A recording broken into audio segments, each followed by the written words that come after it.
Shalom anak-anakku, bagaimana kabar kalian?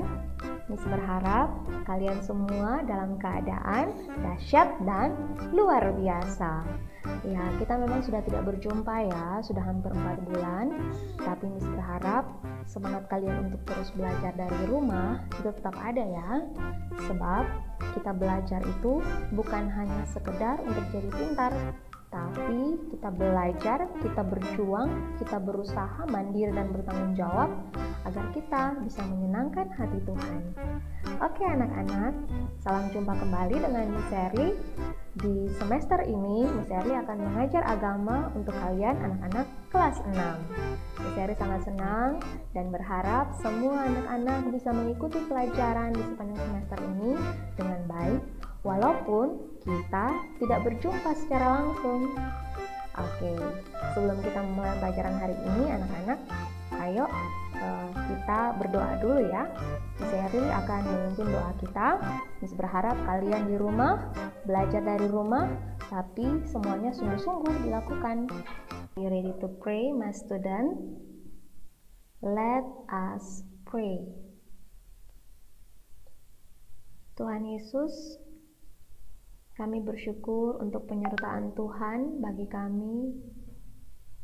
Dan saat ini Tuhan, kami anak-anak-Mu mau belajar bersama-sama tentang kebenaran-kebenaran Tuhan lewat pelajaran agama Kristen.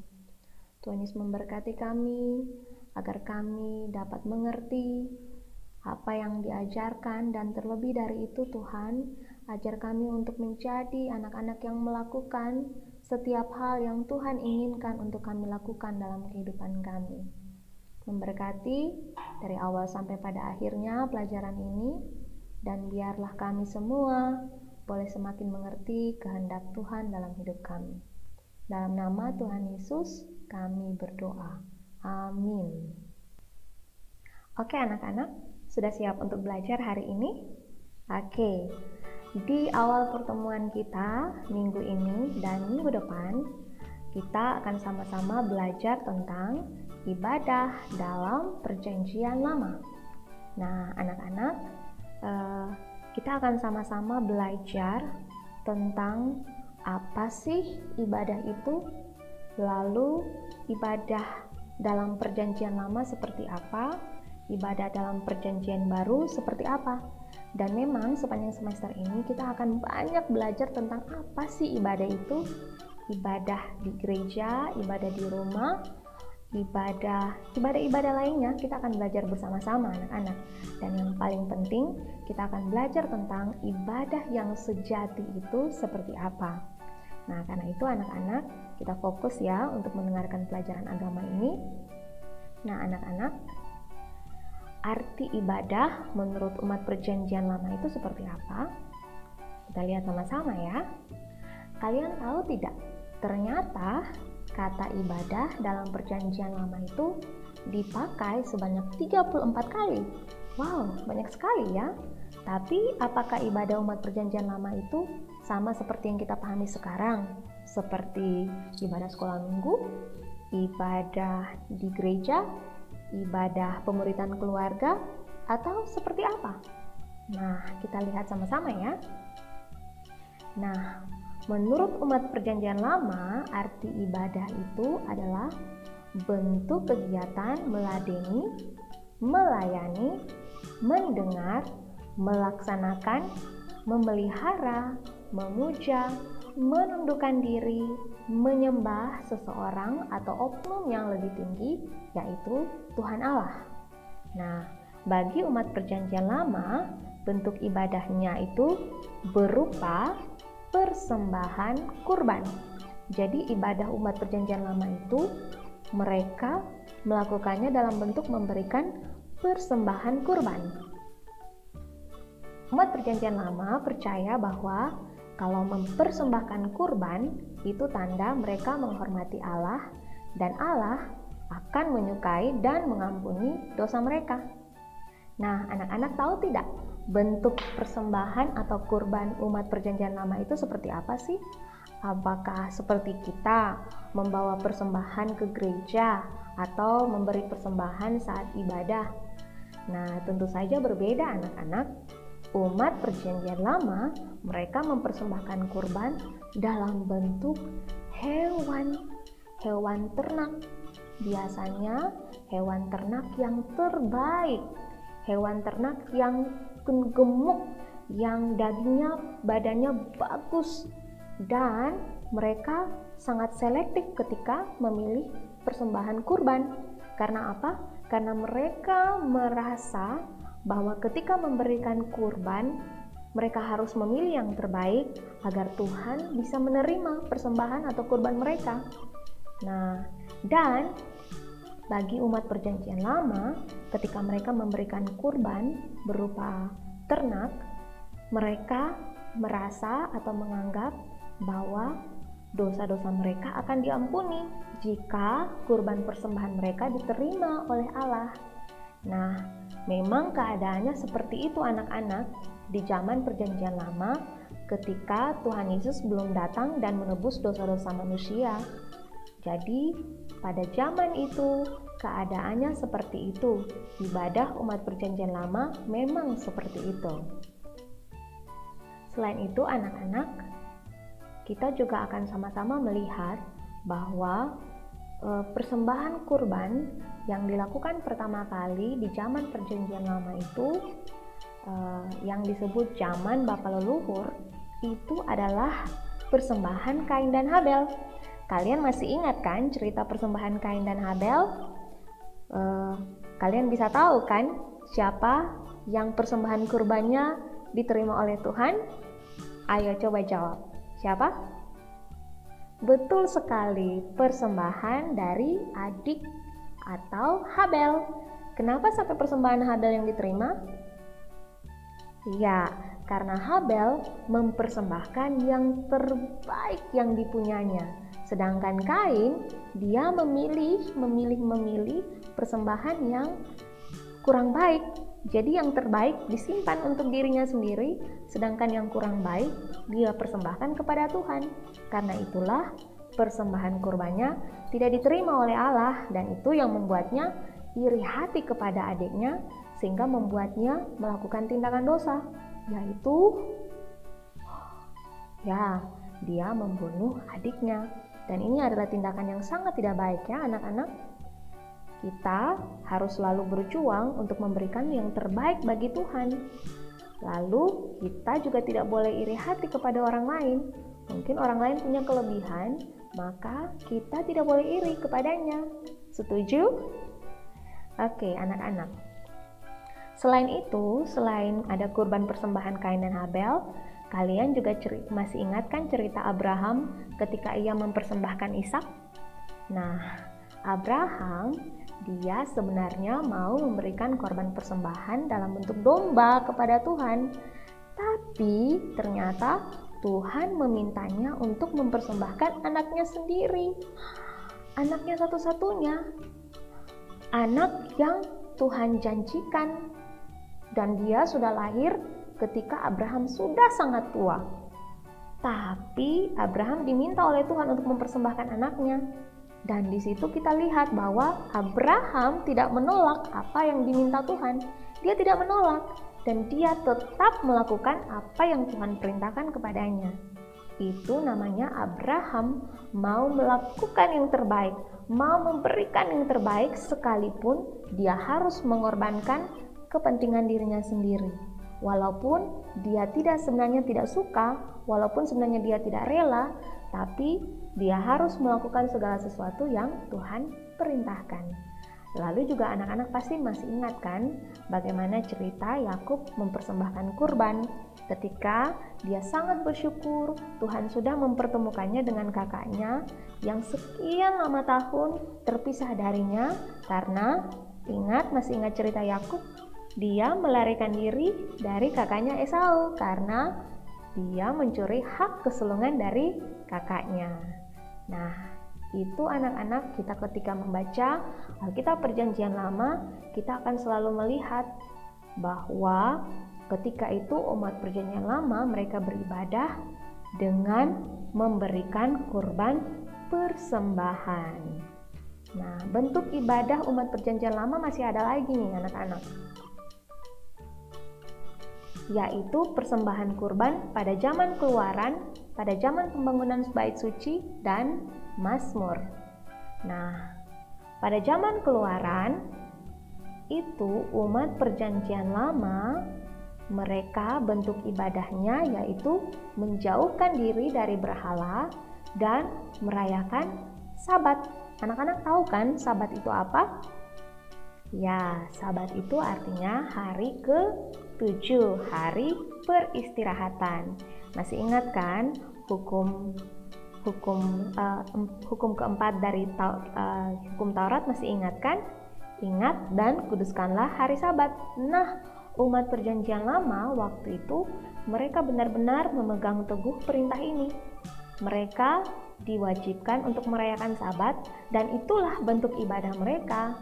Dan 3 kali setahun mereka harus menghadap Tuhan, harus menghadap Allah dengan membawa persembahan mereka. Dan persembahan mereka masih dalam bentuk kurban hewan. Nah, pada zaman pembangunan bait suci ini terjadi ketika di zaman Raja Daud. Ketika Raja Daud dia menjadi raja, dia mau membangun bait suci, dan bait suci itu menjadi tempat umat perjanjian lama, tempat orang Israel mereka beribadah kepada Tuhan. Dan pemimpin-pemimpinnya adalah para imam, dan para imam itulah yang bertugas untuk mempersembahkan kurban. Para imam juga bertugas untuk memimpin ibadah menggunakan mazmur-mazmur sebagai nyanyian dan doa.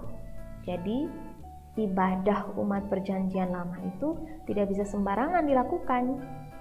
Semuanya harus dilakukan di bait suci. Persembahan kurban juga tidak bisa dilakukan oleh sembarang orang, hanya bisa dilakukan oleh para imam.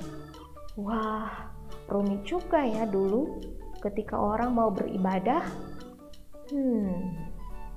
Oke, selanjutnya anak-anak, kita lihat kalau umat perjanjian lama dulu itu beribadah, ada unsur-unsur ibadahnya.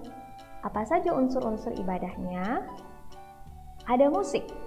Ya, dulu ketika mereka beribadah itu harus ada musik. Alat musiknya itu macam-macam anak-anak. Ada alat musik bertali, ada alat musik tiup, ada alat musik pukul. Wah, semua alat musik mereka latih, mereka bunyikan semuanya untuk menghasilkan suara yang indah sehingga ibadah mereka menjadi sesuatu yang menyenangkan hati Allah. Nah, nanti anak-anak untuk alat-alat musik ini Miss akan tunjukkan kepada kalian seperti apa saja bentuknya. Lalu yang berikut, dalam ibadah umat perjanjian lama itu ada doa-doa, dan doa-doa umat perjanjian lama tidak seperti kita sekarang.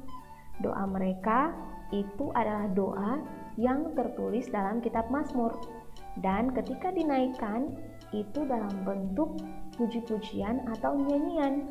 Wah, keren ya. Lalu pembacaan firman dalam ibadah itu bagi umat perjanjian lama, mereka hanya membaca kitab-kitab Taurat dan kitab para nabi. Masih ingat kan kitab Taurat itu apa saja? Ada 5. Kejadian, Keluaran, Imamat, Bilangan, dan Ulangan.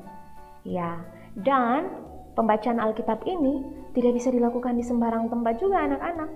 Semuanya hanya bisa dilakukan di sinagoge atau di gereja-gereja kecil yang ada di Israel. Lalu hanya imam-imam besar yang bisa membaca, menegur, atau mengucapkan firman di halaman bait suci. Wah, ibadah umat perjanjian lama ternyata rumit juga anak-anak. Tapi kalau kita membaca cerita-cerita Alkitab, umat perjanjian lama sangat tertib dan sangat taat untuk mengikuti setiap aturan, untuk mengikuti setiap apa yang menjadi perintah untuk dilakukan dalam beribadah. Luar biasa ya anak-anak, umat perjanjian lama. Nah, oke. Ini alat-alat musik ya anak-anak. Tadi Miss bilang kan kalau Miss akan tunjukkan alat-alat musik. Pasti kalian penasaran nih. Wah, ini dia yang namanya kecapi. Ini alat musik kecapi. Ya, jadi kalian kalau baca dalam Alkitab, ini namanya kecapi. Lalu gambus itu seperti ini bentuknya anak-anak. Lalu ini adalah rebab. Kalau dilihat dari bentuknya, kira-kira cara menggunakannya, cara memainkan alat musiknya dengan ini dengan cara digesek. Karena ada senar-senarnya ini anak-anak. Ketika digesek menghasilkan bunyi. Oke, ada lagi yang lain, alat musik yang lain. Ya, ini suling. Ya, ini adalah sangkakala. Ini adalah shofar atau trompet. Ini adalah katsosera atau nafiri. Dan ini adalah kelentung. Nah, anak-anak kalau baca dalam Alkitab, kita akan menemukan satu tokoh yang sangat mahir bermain musik. Berbagai alat musik yang tadi kalian lihat ini, lalu ini, itu sangat dikuasai oleh satu tokoh dalam Alkitab. Siapakah dia? Benar sekali, Daud. Daud sangat menguasai alat-alat musik. Dan dia adalah penggubah atau pencipta banyak sekali puji-pujian dan doa di dalam kitab Mazmur. Nah, masih ada nih anak-anak alat-alat musik yang lain yang dipakai oleh umat perjanjian lama pada zaman itu. Ada rebana, ciracap, giring-giring, dan gemerincing. Nah, gemerincing itu dia hampir seperti giring-giring, hampir mirip. Ini alat musiknya dibunyikan dengan cara digoyang. Ya, akustik ini namanya. Sedangkan kalau yang ini tadi dengan cara ditiup. Nah, oke anak-anak. Jadi sudah lihat kan kalau umat perjanjian lama itu mereka sangat serius beribadah dan mereka melakukan yang terbaik dalam peribadatan mereka. Wah, luar biasa ya. Oke, nah maka ayo kita belajar sama-sama makna ibadah umat perjanjian lama bagi kita saat ini. Ayo kita lihat, yang pertama, umat perjanjian lama itu mereka berani mempersembahkan yang terbaik bagi Tuhan. Seperti Abraham, dia berani mempersembahkan Ishak. Juga seperti Habel, dia memilih persembahan yang terbaik untuk dikorbankan, untuk menjadi korban bagi Tuhan. Dan itulah yang disenangi Tuhan, anak-anak. Berani mempersembahkan yang terbaik bagi Tuhan. Wah, anak-anak, kalian sudah berani belum mempersembahkan yang terbaik bagi Tuhan? Jangan-jangan belum. Nah, kadang-kadang anak-anak zaman sekarang lebih senang berlama-lama memegang handphone daripada berlama-lama berdoa dan membaca Alkitab. Kira-kira itu sudah berani mempersembahkan yang terbaik bagi Tuhan atau belum ya? Jawab sendiri ya anak-anak. Lalu makna ibadah umat perjanjian lama yang kedua bagi kita yaitu umat perjanjian lama mengkhususkan kurbannya bagi Tuhan. Nah, maka kita sebagai umat perjanjian baru, diri kita adalah persembahan yang hidup bagi Tuhan. Maka hidup kita harus dikhususkan bagi Tuhan. Kalau umat perjanjian lama, mereka berani untuk memilih dan mengkhususkan kurban yang terbaik bagi Tuhan, maka kita saat ini, diri kita ini adalah persembahan yang hidup bagi Tuhan. Karena itu anak-anak, diri kita ini harus kita khususkan, harus kita latih, harus kita jaga, harus kita benar-benar khususkan agar menjadi persembahan yang hidup bagi Tuhan. Bagaimana caranya? Kamu harus bisa menghargai dirimu sendiri, menjaga kebersihan tubuh, kamu juga harus bisa mengontrol dirimu sendiri sehingga tidak melakukan hal-hal yang tidak disukai Tuhan. Hati-hati ya anak-anak, jangan sampai kamu menggunakan matamu hanya untuk menghabiskan waktu di depan handphone atau di depan laptop, atau kamu menggunakan matamu untuk menonton sesuatu yang tidak benar, atau kamu menggunakan banyak sekali waktumu untuk melakukan hal-hal yang tidak penting. Nah, itu tanda bahwa kita tidak mengkhususkan diri kita untuk menjadi persembahan bagi Tuhan. Tanda bahwa kita mengkhususkan diri kita bagi Tuhan, maka kita akan menjaga sebaik-baiknya pikiran kita, perasaan kita, perkataan kita, dan tindakan-tindakan kita untuk tidak melukai hati Tuhan. Nah, kita harus belajar untuk menjadi seperti umat perjanjian lama, berani mengkhususkan kurban bagi Tuhan. Nah, anak-anak, hal yang ketiga yang kita bisa pelajari dari umat perjanjian lama yaitu beribadah dalam keteraturan. Ya, benar sekali. Umat perjanjian lama itu beribadah dalam keteraturan. Kalian masih ingatkan bahwa tadi mereka tidak bisa beribadah di sembarang tempat. Mereka juga tidak bisa asal-asalan ketika beribadah. Mereka sangat teratur, mereka sangat tertib. Nah, apa yang kita bisa pelajari? Kita juga harus belajar untuk punya waktu-waktu khusus untuk beribadah kepada Tuhan dengan tertib.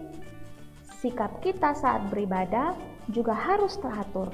Nah, jangan sampai anak-anak Ginyu justru ketika beribadah tidak tertib. Wah, bahaya itu. Kita harus belajar menjadi seperti umat perjanjian lama, bersikap tertib. Kenapa kita harus tertib? Itu tanda bahwa kita menghormati Tuhan.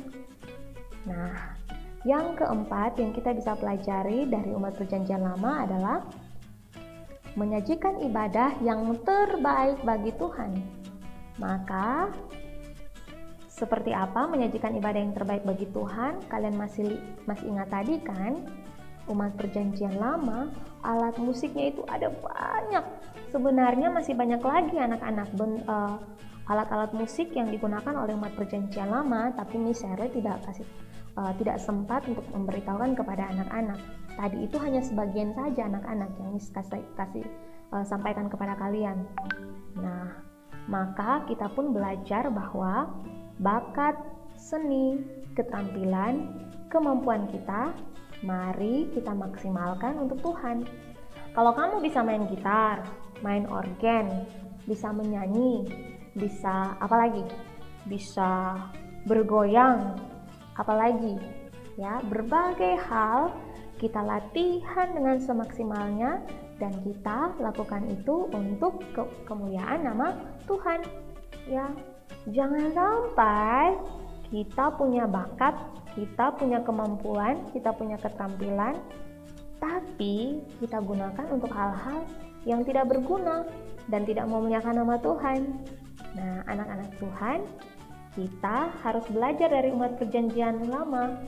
Mereka berjuang untuk berlatih, memainkan berbagai alat musik, dan itu semua mereka persembahkan untuk Tuhan dalam ibadah-ibadah mereka. Nah, jadi anak-anak, kita sudah belajar 4 poin ini, makna ibadah umat perjanjian lama bagi kita. Karena itu anak-anak, Miss berharap anak-anak Ginyu, mari kita belajar melatih diri kita sehingga kita, seluruh hidup kita, seluruh diri kita ini dapat menjadi persembahan yang hidup dan yang berkenan kepada Tuhan. Oke. Nah, ini adalah tugas yang Miss berikan di hari ini. Tugasnya anak-anak, kalian lihat dari buku cetak agama kelas 6, halaman 4, nomor 1 sampai 5. Miss harapkan sebelum menjawab pertanyaan di dalam tugas ini, bacalah dulu ya materi-materi yang ada dalam buku cetak itu. Agar apa? Agar kalian lebih banyak lagi informasi yang bisa kalian dapatkan dari cerita Alkitab itu yang ada di dalam buku cetak. Nah, itu saja anak-anak. Semoga apa yang disampaikan di hari ini boleh berguna bagi anak-anak semua. Ya, kita akan mengakhiri pertemuan kita. Miss akan memimpin kita dalam doa ya. Oke, are you ready to pray, my student? Let us pray. Tuhan Yesus, terima kasih untuk penyertaan-Mu bagi kami sehingga pelajaran agama kami boleh berjalan dari awal sampai pada akhirnya dengan baik.